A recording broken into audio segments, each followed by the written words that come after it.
सबसे पहले आसिफ जरदारी आपका शुक्रिया।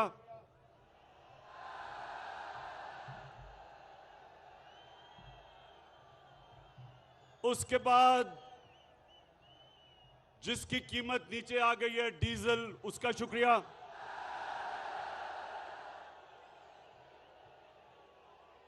लेकिन सबसे ज्यादा मैं शुक्रिया अदा करना चाहता हूं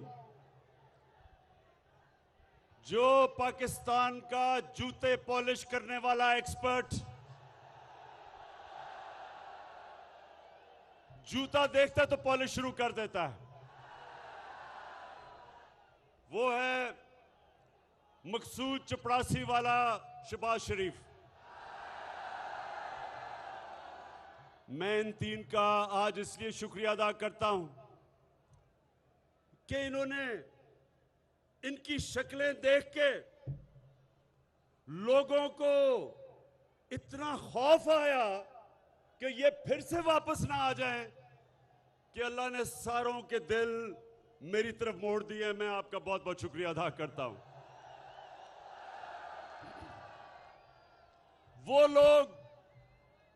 वो लोग हमारी पार्टी में जो 10 साल से सो गए थे, वो लोग जो तहरीक इंसाफ से दूर हो गए थे, वो ये थ्री स्टूजेस की शक्लें देख के सब वापस आ गए हैं। बहुत बहुत शुक्रिया आपका।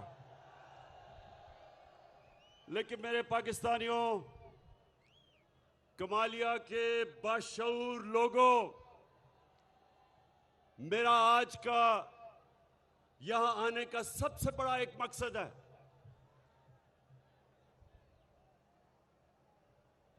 मैंने, नौजवानों, आप जरा मेरी बात गौर से आपने सुननी है कि मेरी जितनी उम्र है सारी दुनिया फिरा हूं मैं। कोई दुनिया का शायद ही मुल्क है जो मैं नहीं देखा। बरतानिया का जो सारा निजाम, उनकी जमहूरियत, उनका सारा एडमिनिस्ट्रेटिव सिस्टम, उस कौम का किरदार मैंने बड़े गौर से अंदर से देखा है। शायद ही पाकिस्तान में, बल्कि कोई पाकिस्तान में सियासतदान है ही नहीं ऐसा जो इतना, जिसका गौर से और अंदरूनी मुताला बरतानिया के सिस्टम का जो मेरा है। तो मैं जो आपको नौजवानों, क्योंकि नौजवान आप इस मुल्क का मुस्तकबिल है, तो जो मैं आपको पैगाम देना चाहता हूं वो ये कि जब तक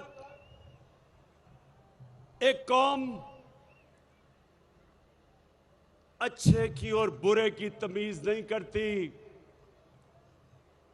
वो कौम मर जाती है। मौलाना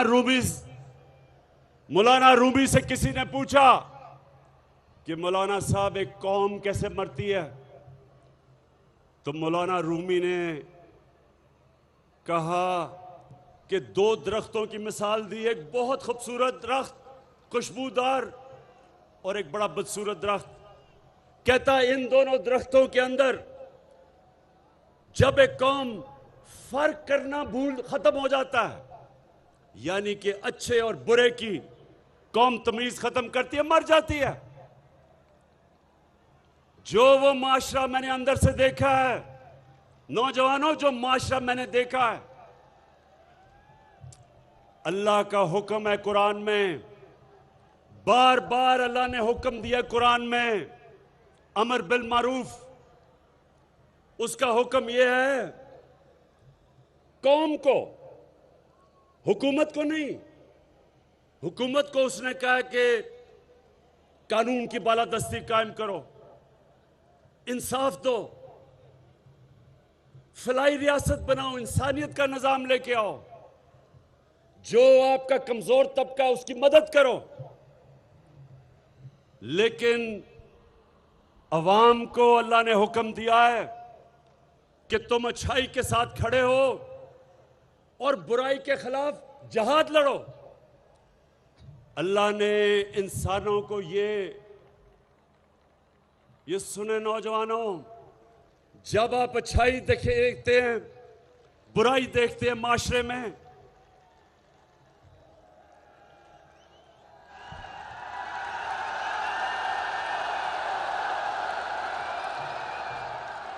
जब आप माशरे में अच्छाई और बुराई देखते हैं तो अल्लाह ने आपके हाथ में यह फैसला नहीं छोड़ा कि मैं ना अच्छाई की तरफ ना बुराई की तरफ, मैं न्यूट्रल हूं।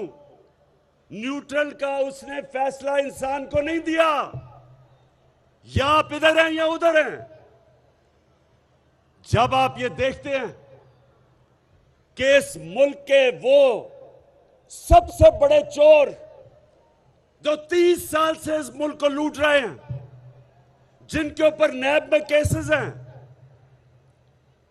जिनमें से एक का नाम ले तो लोग डीजल डीजल क्यों शोर मचाते हैं।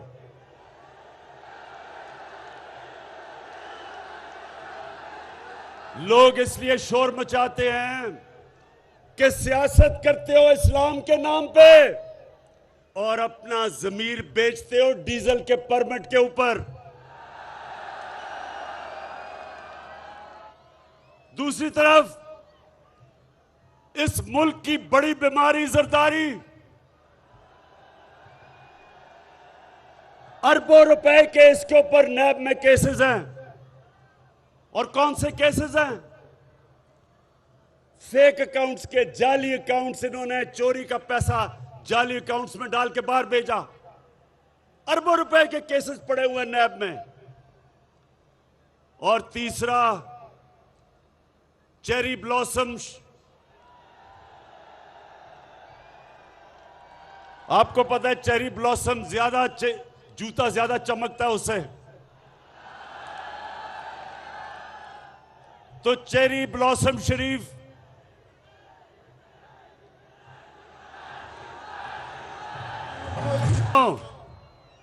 अब शहबाज शरीफ का सुन लो। एक दिन पता चलता है कि इसका चपड़ासी, जिसका नाम मकसूद था, उसके बैंक में सिर्फ 375 करोड़ रुपया आ जाता है और सारे नौकरों के बैंकों में 1600 करोड़ रुपया आ जाता है। अब इसका केस लगा हुआ है, इसके केस का फैसला होना है। अभी तक बचता रहा है। कभी कमर में दर्द हो जाती है, कभी वकील नहीं आता, कभी जज को टाइम ले लेता है। इसको भी पता है कि इसका टाइम आने वाला है। इसको पता है कि अगर ये इमरान खान और थोड़ी देर चल गया तो शहबाज शरीफ ने जेल में जाना है। और फिर एक चौथा फनकार है। चौथा फनकार वो है, वो कौन है वो चौथा फनकार?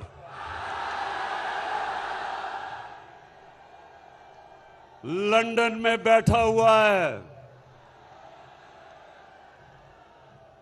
उसका, अब जरा उसका सुनो, उसका केस क्या है। पहले तो अदालत से वो मुजरिम करार दे दिया गया। उसकी बेटी के नाम पे पैनामा पेपर के इंकशाफ में पता चला कि 4 बड़े बड़े अरबों रुपए के लंदन के सबसे महंगे इलाके में 4 बड़े बड़े महलात उसकी बेटी के नाम पे निकल आया। हमने तो नहीं निकाले, पैनामा पेपर के अंदर आ गया। अब उसका भी केस चल रहा है। तो ये सारे नैबज़दा इकट्ठे हुए, इन सारों ने मिलकर कहा कि देखो, पहले तो हमने सोचा था कि इमरान खान अभी गया, जब हमारा मुल्क आए तो दिवालिया निकला हुआ था। सारों ने कहा कि तुम मुल्क को निकाल ही नहीं सकता। वो मुल्क निकल गया। फिर कोरोना आ गया। जब कोरोना आया,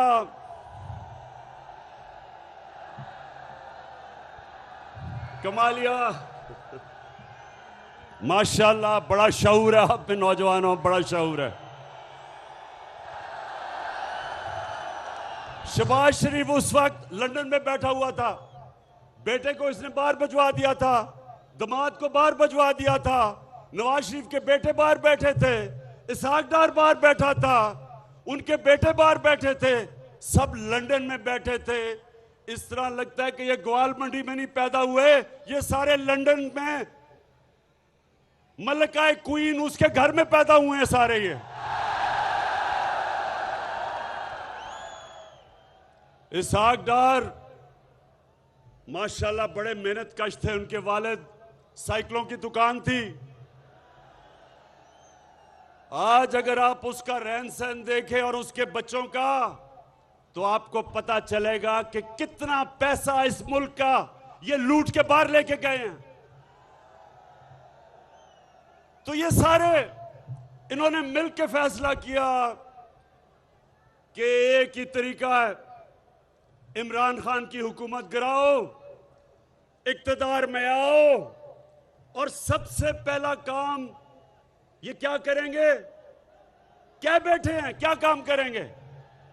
नैब को खत्म करेंगे, अपने करप्शन केस खत्म करेंगे। पहले उन्होंने पूरी कोशिश की कि इमरान खान इनको एनआरओ दे देगा, मुशर्रफ ने इनको एनआरओ दे दिया। जितनी इन्होंने पहले जितनी करप्शन की थी वो सब माफ हो गई। इन्होंने फिर से आए 10 साल, दोनों हाथों से मुल्क को लूटा, केस इनके तब बने, और जोर इमरान खान पे लगा रहे हैं कि अगर आपने हमें करप्शन केस माफ ना किए तो हम आपकी हुकूमत ही चलने देंगे। मैं बार बार ये 3 चूहों को पैगाम दे रहा हूं कि हुकूमत जानी तो मामूली चीज है, 3 स्टूजेस, चूहे तो बड़ी चूहो,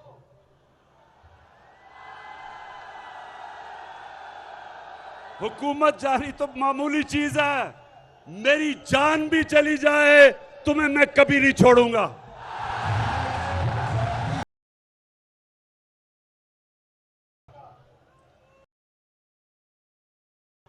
कि ये इक्तदार में आए, नैब को खत्म करें, करप्शन केसेस खत्म हों, और जब ही करप्शन केसेस खत्म होंगे वो भगौड़ा जो लंदन बैठा है वो जल्दी जल्दी पाकिस्तान वापस आएगा।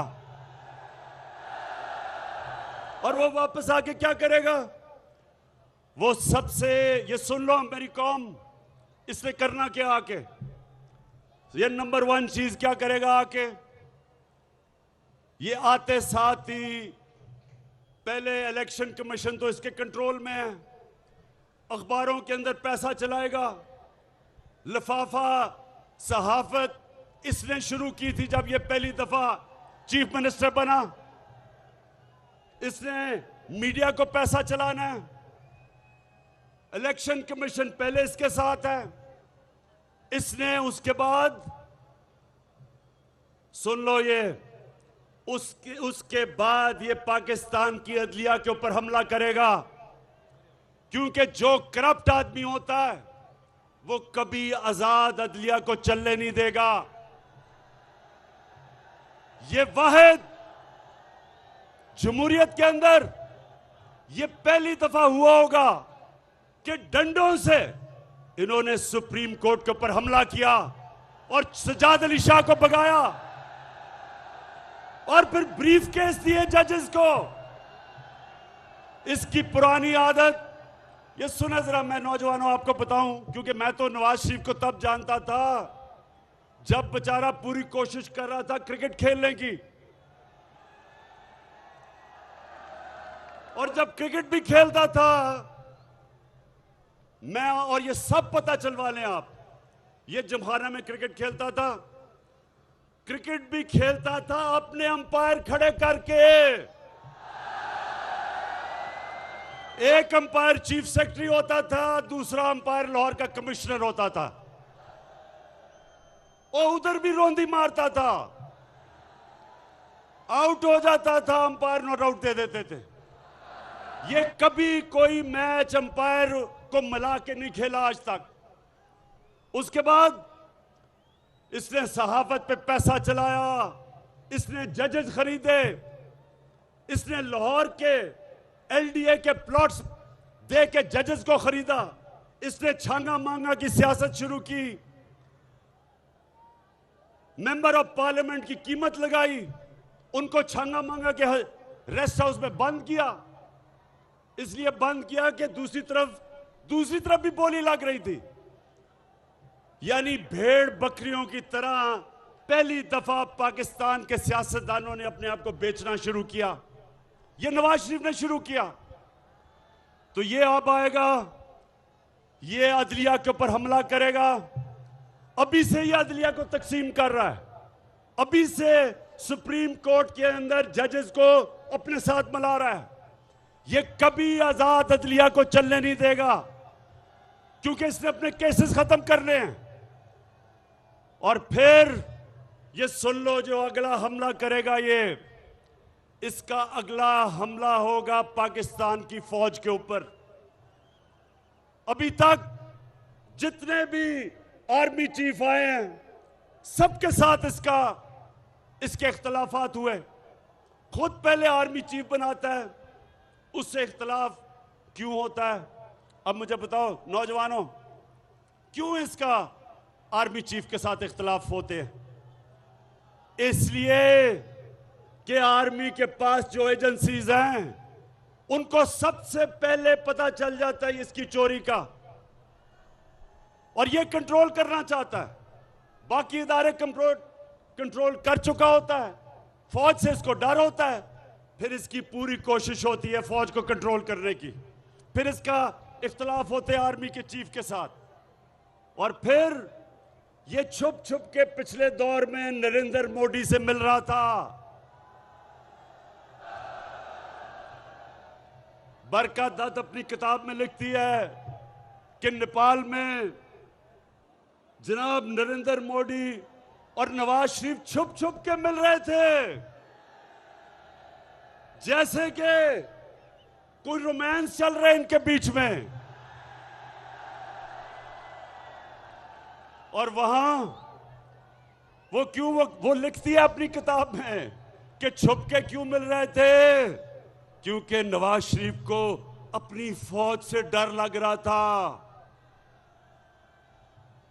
तो कमालिया और मेरे पाकिस्तान के लोग जो आप देख रहे हो, ये जो डॉन लीग्स थी, वो क्या थी?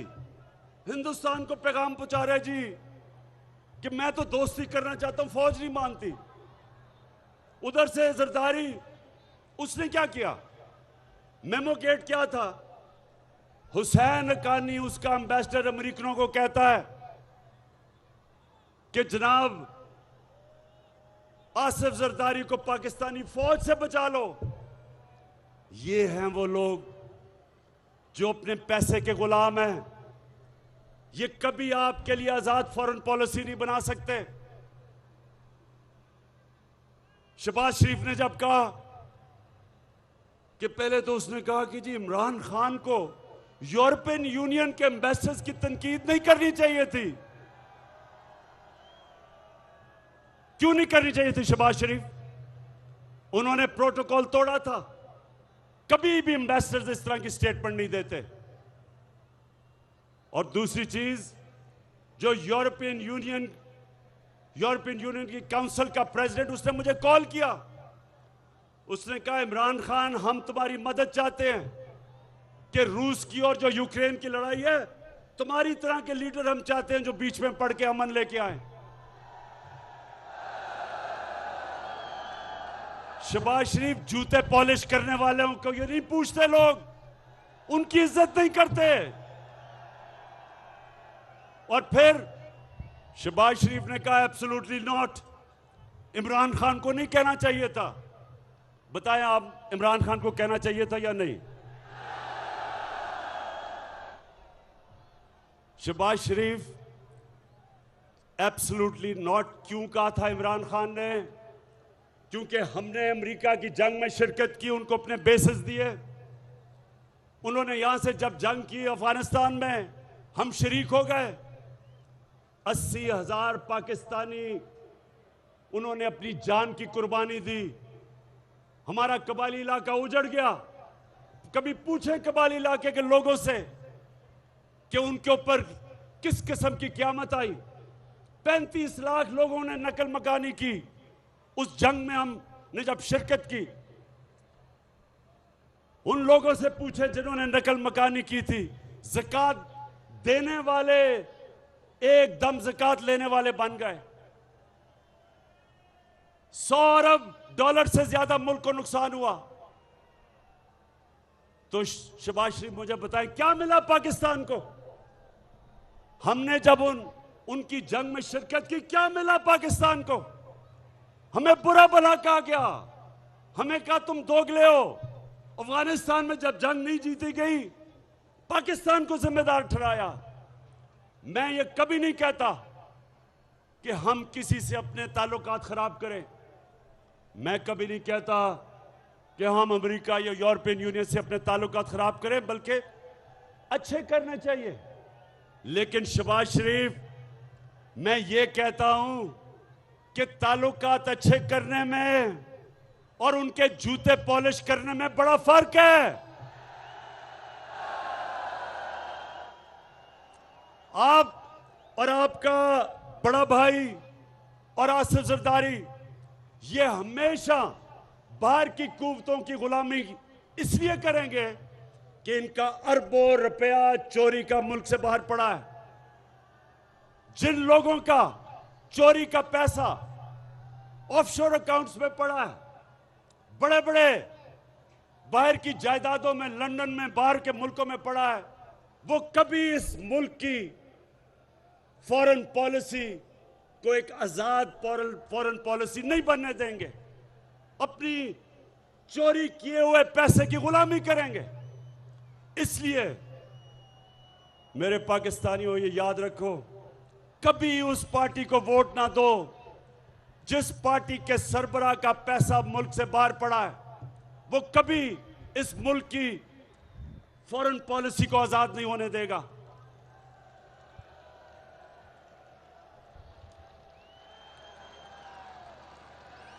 और दूसरी चीज, नौजवानों, अब दूसरी चीज, ये चोरों का डोला क्यों इकट्ठा हो गया?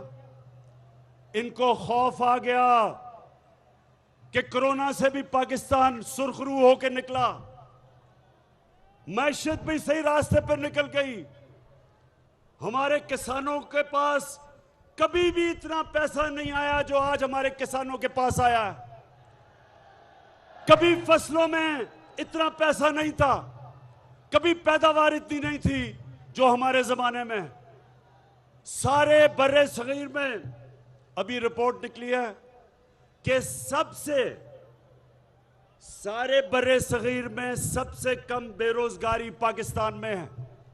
हम सबसे आगे हैं रोजगार में।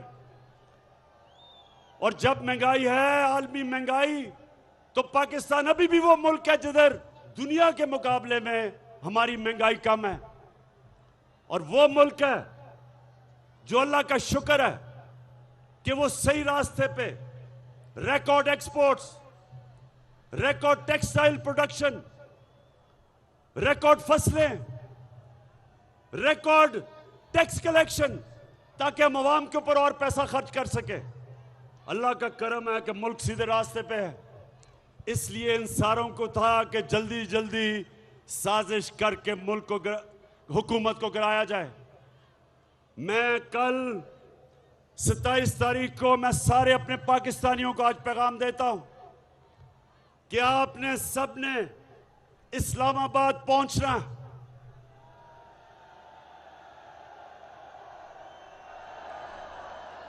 आप सबने इस्लामाबाद इसलिए पहुंचना है, अल्लाह का हुक्म है, अमर बिल मारूफ, कि जब आप देख रहे हैं कि हुकूमत को कैसे गिरा रहे हैं, 20 से 25 करोड़ रुपया हमारे एमएनएस को देके उनका जमीर खरीद रहे हैं खुलेआम। जब आपको पता है कि चोरी के पैसे से एक हुकूमत को गिरा रहे हैं मुल्क के सबसे बड़े डाकू, तो सारी कौम पे अल्लाह फर्ज कर देता है कि आप बुराई के खिलाफ खड़े हों, बदी के खिलाफ जहाद लड़े और अच्छाई के साथ खड़े हों, और उन लोगों के साथ खड़े हों जो आप समझते हैं कि इस मुल्क के अंदर इस चोरी और डकैती और डाकुओं और मुजरमों के खिलाफ जो जंग लड़ रहे हैं